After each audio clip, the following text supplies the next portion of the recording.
As-Safa Kayırımdуулuk Fondu кезектеги социалдык шаарча куруп, турмуш шарты начар, жетим жесир, майып болгон 100дөн ашык үй бүлөгө кубаныч тартуулап турат.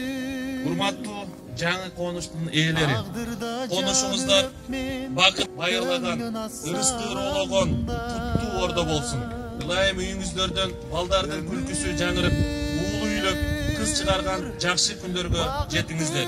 Konuşumuzlar kutlu olsun. Düşük tarsam da men seni süyem ömür, men seni süyem ömür. Aldından azgırıp çakırdın ay, aldın